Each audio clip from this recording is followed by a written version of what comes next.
O čo ide skutočne štátu? O buzeráciu vodičov? Vyberanie neprimeraných pokút v pomere k našim platom?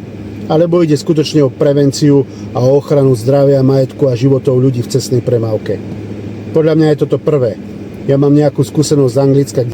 Tam, priatelia, boli úseky, ktoré boli merané alebo kamerované, spravidla označené dopravnou značkou. A radary a kamery boli natreté na žlto, aby o nich každý vedel, ako prevenciu.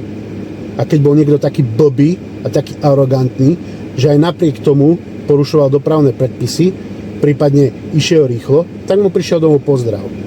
A ja sa s tým úplne stotožňujem, úplne s tým súhlasím. Čo sa deje u nás? Nakupujú sa neoznačené auta, policajti stoja zašití za krajnicou niekde pri kríkoch, len aby niekoho nachytali, aby vybrali do štátnej kasičky.